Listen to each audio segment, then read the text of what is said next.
कर्पूरिघोरं करुणावितारं संसारसारं भुजगेन्द्रहारं सदा वसन्तं हृदयारविन्दे भवं भवानी सहितं नमामि। श्री शिवाय नमस्तोभ्यम। आज हम सुन रहे हैं श्री शिव महापुराण कथा रुद्र संहिता के द्वितीय खंड सती से। संध्या की आत्मा आहुति उसका अरुंधति के रूप में अवतीर्ण होकर मुनिवर वशिष्ठ के साथ विवाह करना, ब्रह्मा जी का रुद्र के विवाह के लिए प्रयत्न और चिंता करना तथा भगवान विष्णु का उन्हें शिवा की आराधना के लिए उपदेश देकर चिंता मुक्त कर देना। आज हम इस पावन कथा का रसपान कर रहे हैं।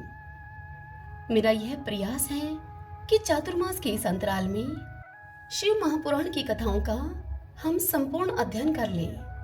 क्योंकि इस बार 2 सावन है, भगवान की कृपा से हमें यह बहुत ही अच्छा अवसर मिला है संपूर्ण शिव पुराण की कथाओं का रसपान करने का। तो आइए आज की कथा का श्रवण करते हैं। ब्रह्मा जी इस कथा को सुनाते हुए नारद जी से कहते हैं कि हे नारद, जब वर देकर भगवान शंकर अंतर्ध्यान हो गए तब संध्या भी उसी स्थान पर गई जहां पर मुनि मेधातिथि यज्ञ कर रहे थे। भगवान शंकर की कृपा से उसे किसी ने भी वहां नहीं देखा।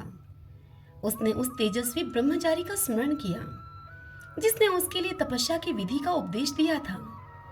हे महामुने, पूर्व काल में महर्षि वशिष्ठ ने मुझ परमेष्टि की आज्ञा से एक तेजस्वी ब्रह्मचारी का वेश धारण करके उसे तपस्या करने के लिए उपयोगी नियमों का उपदेश दिया था।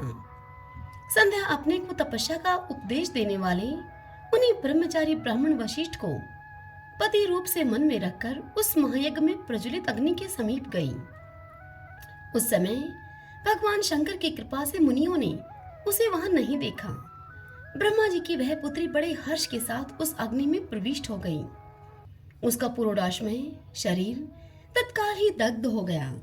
उस पुरोडाश की अलक्षित गंध सब ओर फैल गई। अग्नि ने भगवान शंकर की आज्ञा से उसके स्वर्ण जैसे शरीर को जलाकर शुद्ध करके पुनः सूर्य मंडल में पहुंचा दिया। तब सूर्य ने पितरों और देवताओं की तृप्ति के लिए उसे 2 भागों में विभक्त करके अपने रथ में स्थापित कर दिया। हे मुनीश्वर नारद, उसके शरीर का ऊपरी भाग प्रातः संध्या हुआ, जो दिन और रात के बीच में पड़ने वाली आदि संध्या है, और उसके शरीर का शेष भाग साय संध्या हुआ, जो दिन और रात के मध्य में होने वाली अंतिम संध्या है। साय संध्या सदा ही पितरों को प्रसन्नता प्रदान करने वाली होती है। सूर्योदय से पहले जब अरुणोदय हो और प्राची के क्षितिज में लाली छा जाए तब प्रातः संध्या प्रकट होती है, जो देवताओं को प्रसन्न करने वाली है। जब लाल कमल के समान सूर्य अस्त हो जाते हैं उसी समय सदा साय संध्या का उदय होता है, जो पितरों को आनंद प्रदान करने वाली है। परंतु दयालु भगवान शिव ने उसके मन सहित प्राणों को दिव्य शरीर से युक्त देहधारी बना दिया। जब मुनि के यज्ञ की समाप्ति का अवसर आया तब वह अग्नि की ज्वाला में महर्षि मेधातिथि को तपाए हुए स्वर्ण की सी कांति वाली पुत्री के रूप में प्राप्त हुई। मुनि ने बड़े आमोद के साथ उस समय उस पुत्री को ग्रहण किया। हे मुने, उन्होंने यज्ञ के लिए उसे नहलाकर अपनी गोद में बिठा लिया। शिष्यों से घिरे हुए महामुनि मेधातिथि को वहां बड़ा ही आनंद प्राप्त हुआ। उन्होंने उसका नाम अरुंधति रखा। वह किसी भी कारण से धर्म का अवरोध नहीं करती थी, अतः उसी गुण के कारण उसने स्वयं यह त्रिभुवन विख्यात नाम प्राप्त किया। हे देवऋषि, यज्ञ को समाप्त करके कृत्य होकर वे मुनि पुत्री की प्राप्ति होने से बहुत ही प्रसन्न थे और अपने शिष्यों के साथ आश्रम में रहकर सदा उसी पुत्री का लालन पालन करते थे। देवी अरुंधति चंद्रभागा नदी के तट पर ताप सारण्य के भीतर मुनिवर मेधातिथि के उस आश्रम में धीरे धीरे अब बढ़ने लगी। जब वह विवाह के योग्य हो गई तब मैंने विष्णु और ईश्वर ने मिलकर मुझ ब्रह्मा के पुत्र वशिष्ठ के साथ उसका विवाह करा दिया। ब्रह्मा, विष्णु तथा महेश के हाथों से निकले हुए जल से शिप्रा आदि 7 परम पवित्र नदियां उत्पन्न हुई। हे मुने, मेधातिथि की पुत्री महासाध्वी अरुंधति समस्त पतिव्रताओं में श्रेष्ठ थी। वह महर्षि वशिष्ठ को पति रूप में पाकर उनके साथ अब बड़ी शोभा पाने लगी। उससे शक्ति आदि शुभ एवं श्रेष्ठ पुत्र उत्पन्न हुए। हे मुनि श्रेष्ठ नारद, वह प्रियतम पति वशिष्ठ को पाकर विशेष शोभा पाने लगी। हे मुनि शिरोमणे, इस प्रकार मैंने तुम्हारे समक्ष संध्या के पवित्र चरित्र का वर्णन किया है, जो समस्त कामनाओं के फलों को देने वाला, परम पावन और दिव्य है। जो स्त्री या शुभ व्रत का आचरण करने वाला पुरुष इस प्रसंग को सुनता है, वह संपूर्ण कामनाओं को प्राप्त कर लेता है। इसमें अन्यथा विचार करने की आवश्यकता नहीं है। प्रजापति ब्रह्मा जी की यह बात सुनकर नारद जी का मन प्रसन्न हो गया और वे उनसे इस प्रकार बोले। नारद जी ने कहा, हे ब्राह्मण, आपने अरुंधति की तथा पूर्व जन्म में उसकी स्वरूप होता संध्या की बड़ी उत्तम दिव्य कथा सुनाई है, जो कि शिव भक्ति की वृद्धि करने वाली है। हे धर्मज्ञ, अब आप भगवान शिव के उस परम पवित्र चरित्र का हमसे वर्णन कीजिए, जो कि दूसरों के पापों का विनाश करने वाला, उत्तम एवं मंगलदायक है। जब कामदेव रति से विवाह करके हर्षपूर्वक चला गया, दक्ष आदि अन्य मुनि भी जो अपने अपने स्थान को पधारे और जब संध्या तपस्या करने के लिए चली गई, उसके बाद वहां क्या हुआ, यह सुनकर ब्रह्मा जी ने कहा, हे विप्रवर नारद, तुम धन्य हो, भगवान शिव के तुम सेवक हो। अतः शिव की लीला से युक्त जो उनका शुभ चरित्र है, तुम उसे भक्ति पूर्वक सुनो। हे तात, पूर्व काल में मैं एक बार जब मोह में पड़ गया और भगवान शंकर ने मेरा उपहास किया, तब मुझे बड़ा ही क्षोभ हुआ था। वस्तुतः शिव की माया ने मुझे मोह लिया था, इसीलिए मैं भगवान शिव के प्रति ईर्ष्या करने लगा। किस प्रकार वह तुम्हें सब बताता हूँ, सुनो। मैं उस स्थान पर गया जहाँ पर दक्षराज मुनि उपस्थित थे। वहीं रति के साथ कामदेव भी था।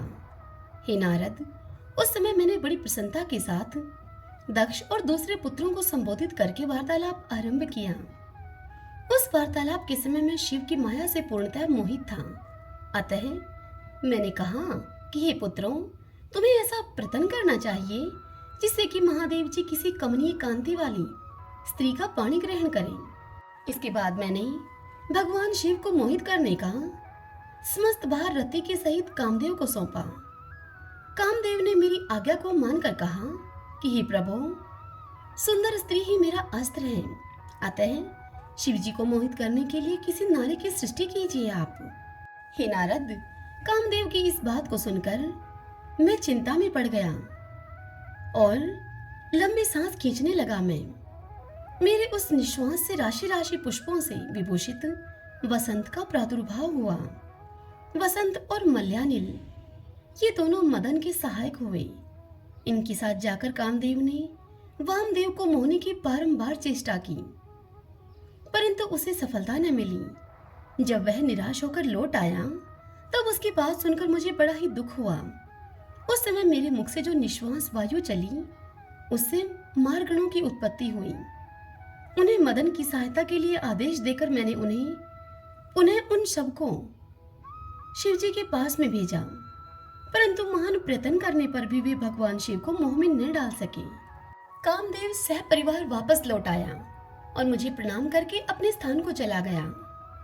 कामदेव के चले जाने पर मैं मन ही मन सोचने लगा कि निर्विकार तथा मन को वश में रखने वाले योगपरायण भगवान शंकर किसी स्त्री को अपनी सहधर्मिणी बनाना कैसे स्वीकार करेंगे। यही सब सोचते सोचते मैंने भक्ति भाव से उन भगवान श्री हरि का स्मरण किया, जो कि साक्षात शिव स्वरूप तथा मेरे शरीर के जन्मदाता हैं। मैंने दीन वचनों से युक्त शुभ स्तोत्रों के द्वारा उनकी स्तुति की। उस स्तुति को सुनकर भगवान शीघ्र ही मेरे सामने प्रकट हो गए। उनके 4 भुजाएं शोभा पाती थीं। उनके नेत्र प्रफुल्ल कमल के समान सुंदर थे। उन्होंने हाथों में चक्र, शंख, गदा और पद्म ले रखे थे। उनके श्याम शरीर पर पीतांबर की बड़ी शोभा हो रही थी। वे भगवान श्री हरि भक्त प्रिय हैं। अपने भक्त उन्हें बहुत ही प्यारे हैं। सबके उत्तम शरणदाता उन श्री हरि को उस रूप में देखकर मेरे नेत्रों से प्रेम अश्रुओं की धारा बह चली और मैं गदगद कंठ से बारंबार उनकी स्तुति करने लगा। मेरे उस स्तोत्र को सुनकर अपने भक्तों के दुख को दूर करने वाले भगवान विष्णु बड़े ही प्रसन्न हुए और शरण में आए हुए मुझ ब्रह्मा से भी बोले, हे महाप्राज्ञ विधाता, हे लोक सृष्टा ब्राह्मण, तुम धन्य हो। बताओ, तुमने किस लिए आज मेरा स्मरण किया है और किस निमित्त से यह स्तुति की जा रही है? तुम पर कौन सा महान दुख आ पड़ा है, उसे मेरे सामने इस समय तुम कहो, मैं वह सारा दुख मिटा दूंगा। इस विषय में कोई संदेह या अन्यथा विचार नहीं करना चाहिए तुम्हें। यह सुनकर ब्रह्मा जी ने सारा प्रसंग विष्णु से सुनाकर कहा कि हे केशव, यदि भगवान शिव किसी तरह पत्नी को ग्रहण कर लें तो मैं सुखी हो जाऊंगा, मेरे अंतःकरण का सारा दुख दूर हो जाएगा। इसी के लिए मैं आपकी शरण में आया हूँ। मेरी यह बात सुनकर भगवान मधुसूदन हंस पड़े और मुझ लोक सृष्टा ब्रह्मा का हर्ष बढ़ाते हुए मुझसे शीघ्र ही यूं बोले। विष्णु भगवान ने कहा, हे विधाता, तुम मेरा वचन सुनो, यह तुम्हारे भ्रम का निवारण करने वाला है। मेरा वचन ही वेद शास्त्र आदि का वास्तविक सिद्धांत है। शिव ही सबके कर्ता भरता और हरता है। वे ही परात्पर हैं, पर ब्रह्मा परेश, निर्गुण, नित्य, अनिर्देश्य, निर्विकार, अद्वितीय, अच्युत, अनंत, सबका अंत करने वाले स्वामी और सर्वव्यापी परमात्मा एवं परमेश्वर हैं। सृष्टि, पालन और संहार की कर्ता, तीनों गुणों को आश्रय देने वाले, व्यापक, ब्रह्मा, विष्णु और महेश नाम से प्रसिद्ध, रजोगुण, सतोगुण तथा तमोगुण से परे, माया से ही भेदयुक्त प्रतीत होने वाले, निरीह, माया रहित, माया के स्वामी या प्रेरक, चतुर, सगुण, स्वतंत्र, आत्मानंद स्वरूप, निर्विकल्प, आत्माराम, निर्द्वंद, भक्त परवश, सुंदर विग्रह से सुशोभित योगी, नित्य योग परायण, योग मार्गदर्शक, गर्वहारी, लोकेश्वर और सदा दीन वत्सल हैं। तुम उन्हीं की शरण में जाओ। सर्वात्मन शंभु का तुम भजन करो, इससे संतुष्ट होकर वे तुम्हारा कल्याण करेंगे। हे ब्राह्मण, यदि तुम्हारे मन में यह विचार हो कि शंकर पत्नी का पाणी ग्रहण करें, तो शिवा को प्रसन्न करने के उद्देश्य से शिव का स्मरण करते हुए तुम उत्तम तपस्या करो। अपने उस मनोरथ को हृदय में रखते हुए देवी शिवा का ध्यान करो। वे देवेश्वरी यदि प्रसन्न हो जाएं, तो सारा कार्य सिद्ध कर देंगी। यदि शिवा सगुण रूप से अवतार ग्रहण करके लोक में किसी की पुत्री होकर मानव शरीर ग्रहण करें, तो वे निश्चय ही महादेव जी की पत्नी हो सकती हैं। हे ब्राह्मण, तुम दक्ष को आज्ञा दो, वे भगवान शिव के लिए पत्नी का उत्पादन करने के निमित्त स्वतः भक्ति भाव से प्रतन पूर्वक तपस्या करें। हे तात, शिव और शिवा दोनों को भक्त के अधीन जानना चाहिए। वे निर्गुण पर ब्रह्मा स्वरूप होते हुए भी स्वेच्छा से सगुण हो जाते हैं। हे विधे, भगवान शिव की इच्छा से प्रकट हुए हम दोनों ने जब उनसे प्रार्थना की थी, तब पूर्व काल में भगवान शंकर ने जो बात कही थी, तुम उसे याद करो। हे ब्राह्मण, अपनी शक्ति से सुंदर लीला विहार करने वाले निर्गुण शिव ने स्वेच्छा से सगुण होकर मुझको और तुमको प्रकट करने के बाद तुम्हें तो सृष्टि कार्य करने का आदेश दिया, और उमा के सहित उन अविनाशी सृष्टिकर्ता प्रभु ने मुझे उस सृष्टि के पालन का कार्य सौंपा था। फिर नाना लीला विशारद उन दयालु स्वामी ने हंसकर आकाश की ओर देखते हुए बड़े ही प्रेम के साथ कहा था कि हे विष्णु, मेरा उत्कृष्ट रूप इन विधाता के अंग से इस लोक में प्रकट होगा, जिसका नाम रुद्र होगा। रुद्र का रूप ऐसा ही होगा जैसा कि मेरा है, वह मेरा पूर्ण रूप होगा। तुम दोनों को सदा उसकी पूजा करनी चाहिए। वह तुम दोनों के संपूर्ण मनोरथों की सिद्धि करने वाला होगा। वही जगत का प्रलय करने वाला होगा। वही समस्त गुणों का दृष्टा, निर्विशेष एवं उत्तम योग का पालक होगा। यद्यपि तीनों देवता मेरे ही रूप हैं, फिर भी विशेषतः रुद्र मेरा पूर्ण रूप होगा। हे पुत्रों, देवी उमा के भी 3 रूप होंगे। एक रूप का नाम लक्ष्मी होगा, जो इन श्री हरि की पत्नी होगी। दूसरा रूप ब्रह्मा पत्नी सरस्वती है। तीसरा रूप सती के नाम से प्रसिद्ध होगा। सती उमा का पूर्ण रूप होंगी, वे ही भावी रुद्र की पत्नी होंगी। ऐसा कहकर भगवान महेश्वर हम पर कृपा करने के बाद वहां से अंतर्ध्यान हो गई और हम दोनों सुखपूर्वक अपने अपने कार्य में लग गए। हे ब्राह्मण, समय पाकर मैं और तुम दोनों सहपत्नीक हो गए और साक्षात भगवान शंकर रुद्र नाम से अवतीर्ण हुए। वे इस समय कैलाश पर्वत पर निवास करते हैं। हे परजेश्वर, अब शिवा भी सती नाम से अवतीर्ण होने वाली हैं। अतः तुम्हें उनके उत्पादन के लिए ही यत्न करना चाहिए। ऐसा कहकर मुझ पर बड़ी भारी दया करके भगवान विष्णु अंतर्ध्यान हो गए और मुझे उनकी बात सुनकर बड़ा ही आनंद प्राप्त हुआ। ब्रह्मा जी की कही इस बात को सुनकर नारद जी ने उनसे पुनः पूछा, हे पूज्य पिताजी, दृढ़ता पूर्वक उत्तम व्रत का पालन करने वाले दक्ष ने तपस्या करके देवी से कौन सा वर प्राप्त किया तथा वे देवी किस प्रकार दक्ष की कन्या हुई? तब ब्रह्मा जी ने कहा, हे नारद, तुम धन्य हो। इन सभी मुनियों के साथ इस प्रसंग को तुम भक्ति पूर्वक सुनो। मेरी आज्ञा पाकर उत्तम बुद्धि वाले महाप्रजापति दक्ष ने क्षीर सागर के उत्तर तट पर स्थित होकर देवी जगदम्बिका को पुत्री के रूप में प्राप्त करने की इच्छा तथा उनके प्रत्यक्ष दर्शन करने की कामना को लिए हुए उन्हें हृदय मंदिर में विराजमान करके तपस्या प्रारंभ की। दक्ष ने मन को संयम में रखकर दृढ़ता पूर्वक कठोर व्रत का पालन करते हुए सोच संतोष आदि नियमों से युक्त होकर 3000 दिव्य वर्षों तक तप किया। वे कभी जल पीकर रहते तो कभी हवा पीते और कभी सर्वथा उपवास ही करते थे। भोजन के नाम पर कभी सूखे पत्ते चबा लिया करते थे। हे मुनिश्रेष्ठ नारद, तदंतर यम नियम आदि से युक्त होकर जगदम्बा की पूजा में लगे हुए दक्ष को देवी शिवा ने प्रत्यक्ष दर्शन दिया। जगन्मयी जगदम्बिका का प्रत्यक्ष दर्शन पाकर प्रजापति दक्ष ने अपने आप को कृत्य कृत्य माना। वे कालिका देवी सिंह पर आरूढ़ थी। उनकी अंग कांति श्याम थी, मुख बड़ा ही मनोहर था उनका। वे 4 भुजाओं से युक्त थी और हाथों में वरद, अभय, नीलकमल और खड्ग धारण किए हुए थी। उनकी मूर्ति बड़ी मनोहारिणी थी। नेत्र कुछ कुछ लाल थे उनके। खुले हुए केश बड़े सुंदर दिखाई देते थे। उत्तम प्रभा से प्रकाशित होने वाली उन जगदम्बिका को भली भांति प्रणाम करके दक्ष विचित्र वचनावलियों द्वारा उनकी स्तुति करने लगे।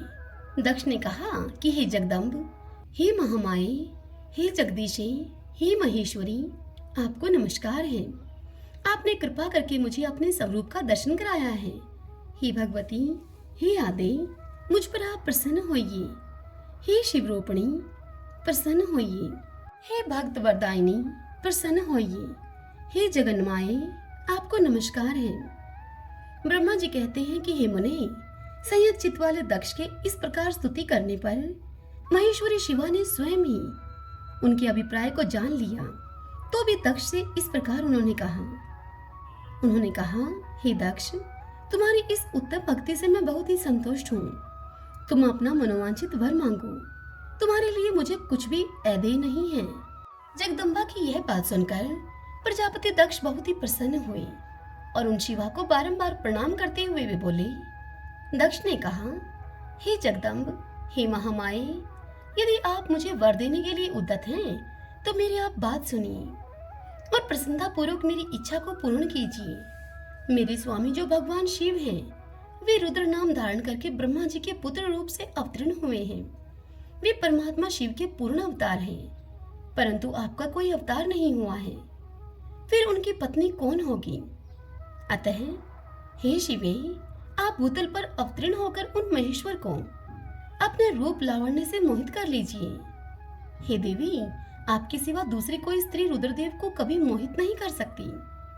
इसलिए आप मेरी पुत्री होकर इस समय महादेव जी की पत्नी होइए।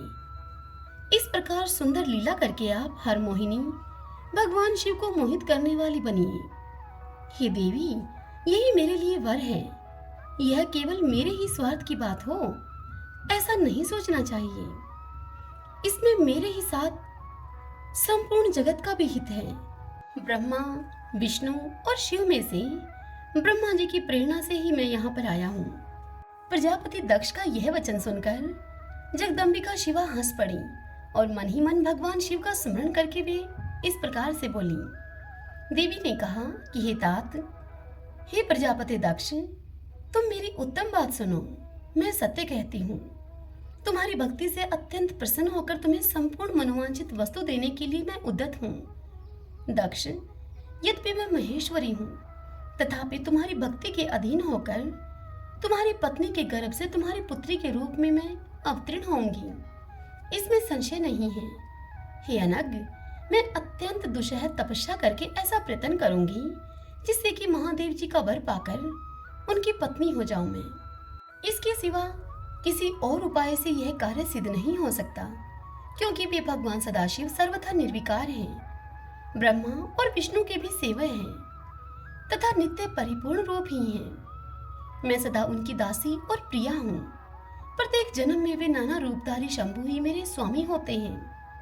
भगवान सदाशिव मेरे दिए हुए वर के प्रभाव से ब्रह्मा जी की भ्रकुटी से रुद्र रूप में अवतीर्ण हुए हैं। मैं भी उनके वर से उनकी आज्ञा के अनुसार यहाँ अवतार लूंगी। हे तात, अब तुम अपने घर को जाओ। इस कार्य में जो मेरी दूती अथवा मेरी सहायिका होगी उसे मैंने जान लिया है। अब शीघ्र ही मैं तुम्हारी पुत्री होकर महादेव जी की पत्नी बनूंगी। दक्ष से यह उत्तम वचन कहकर मन ही मन शिव की आज्ञा को प्राप्त करके देवी शिवा ने शिव के चरणारविंदों का चिंतन करते हुए फिर दक्ष से कहा, हे प्रजापति, परंतु मेरा एक प्रण है, उसे तुम्हें सदा मन में रखना चाहिए। मैं उस प्रण को तुम्हें सुना देती हूँ, तुम उसे सत्य समझो, मिथ्या नहीं मानो। यदि कभी मेरे प्रति तुम्हारा आदर घट जाएगा तब उसी समय अपने शरीर को मैं त्याग दूंगी, अपने स्वरूप में मैं लीन हो जाऊंगी अथवा दूसरा शरीर में धारण कर लूंगी। मेरा यह कथन सत्य है। हे प्रजापति, प्रत्येक सर्ग या कल्प के लिए तुम्हें यह वर दे दिया गया। मैं तुम्हारी पुत्री होकर भगवान शिव की पत्नी होंगी। मुख्य प्रजापति दक्ष से ऐसा कहकर महेश्वरी शिवा उनके देखते ही देखते वहीं पर अंतर्ध्यान हो गई। दुर्गा जी के अंतर्ध्यान होने पर दक्ष भी अपने आश्रम को वापस लौट आए और यह सोचकर प्रसन्न रहने लगे कि देवी शिवा मेरी पुत्री होने वाली हैं। ब्रह्मा जी आगे कहते हैं कि हे नारद, प्रजापति दक्ष अपने आश्रम पर जाकर मेरी आज्ञा पाकर हर्ष भरे मन से नाना प्रकार की मानसिक सृष्टि करने लगे। उस प्रजा सृष्टि को बढ़ती हुई न देखकर प्रजापति दक्ष ने अपने पिता मुझ ब्रह्मा से कहा। दक्ष बोले, हे ब्राह्मण, हे तात, प्रजानाथ, प्रजा बढ़ नहीं रही है। हे प्रभु, मैंने जितने जीवों की सृष्टि की थी वे सब उतने ही रह गए हैं। प्रजानाथ, मैं अब क्या करूं? जिस उपाय से ये जीव अपने आप बढ़ने लगे वह उपाय मुझे बतलाइए। तद अनुसार मैं प्रजा की सृष्टि करूंगा, इसमें संशय नहीं है। तब ब्रह्मा जी ने कहा, हे तात, हे प्रजापति दक्ष, तुम मेरी उत्तम बात सुनो और उसके अनुसार कार्य करो। सर्वश्रेष्ठ भगवान शिव तुम्हारा कल्याण करेंगे। हे प्रजेश, प्रजापति पंचजन वीरन की जो परम सुंदरी पुत्री अस्किनी है उसे तुम पत्नी रूप से ग्रहण करो। स्त्री के साथ मथुन धर्म का आश्रय लेकर तुम पुनः इस प्रजाशरक को बढ़ाओ। अश्किनी जैसी कामनी के गर्भ से तुम बहुत सी संतानें उत्पन्न कर सकोगे। तदंतर मथुन धर्म से प्रजा की उत्पत्ति करने के उद्देश्य से प्रजापति दक्ष ने मेरी आज्ञा के अनुसार वीरण प्रजापति की पुत्री के साथ विवाह किया। अपनी पत्नी वीरणी के गर्भ से प्रजापति दक्ष ने 10,000 पुत्र उत्पन्न किए जो हर्षव कहलाए। हे मुने नारद, वे सब के सब पुत्र समान धर्म का आचरण करने वाले हुए। पिता की भक्ति में तत्पर रहकर वे सदा वैदिक मार्ग पर ही चलते थे। एक समय पिता ने उन्हें प्रजा की सृष्टि करने का आदेश दिया। तात, तब वे सभी दाक्षायण नामधारी पुत्र सृष्टि के उद्देश्य से तपस्या करने के लिए पश्चिम दिशा की ओर गए। वहां नारायण सर नामक परम पावन तीर्थ है, जहां दिव्य सिंधु नद और समुद्र का संगम हुआ है।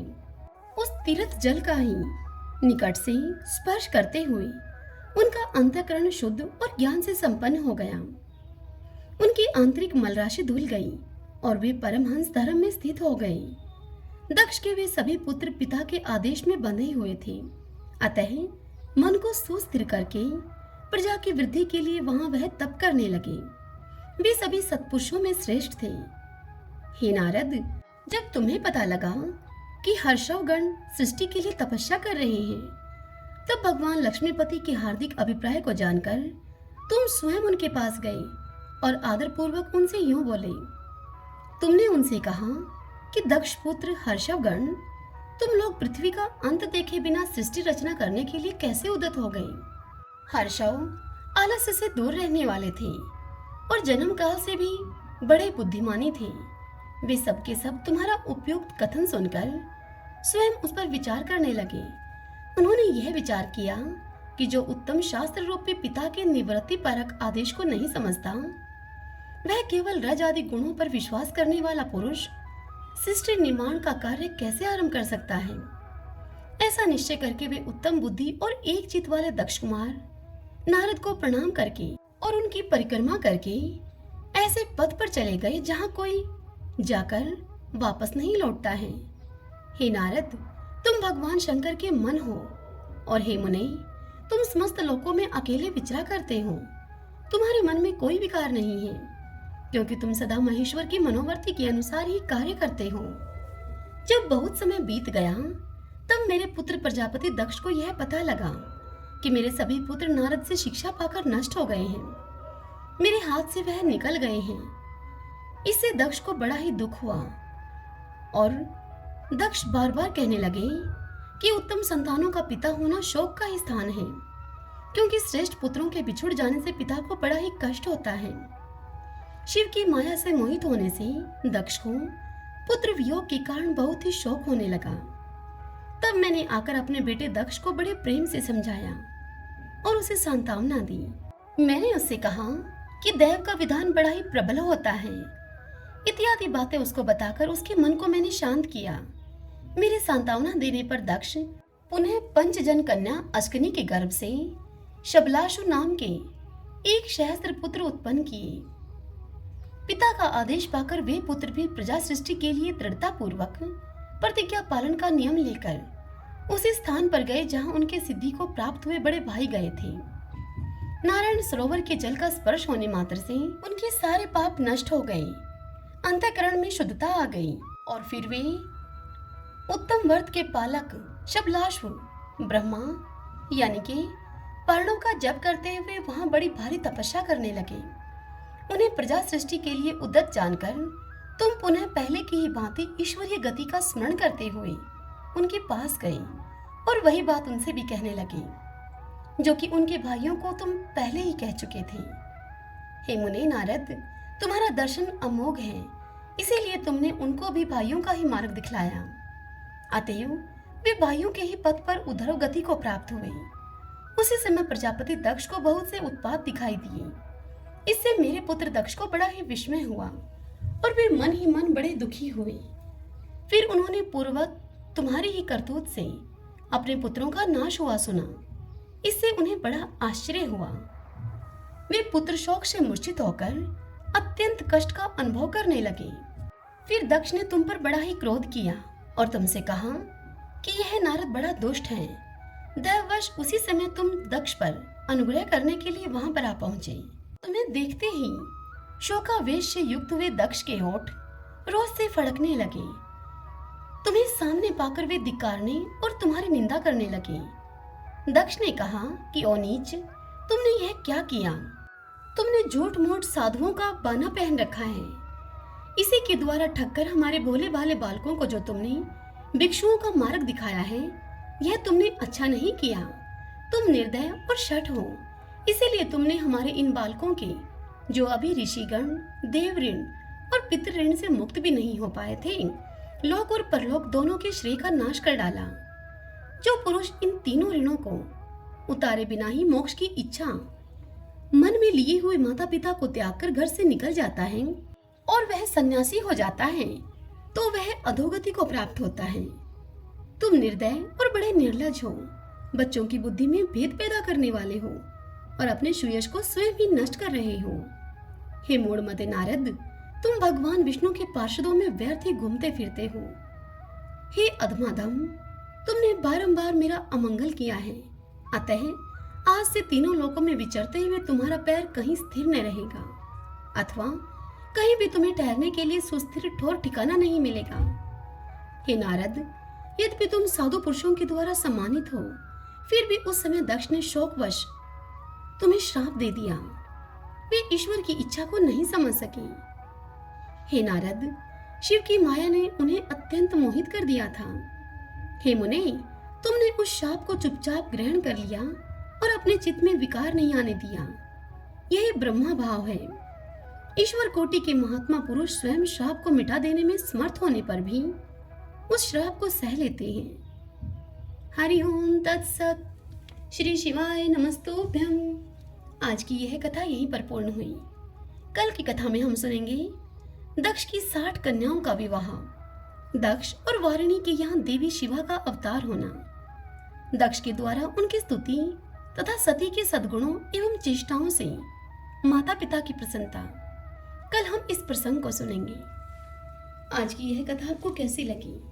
आशा करती हूँ कि आपको यह आज की कथा पसंद आई होगी।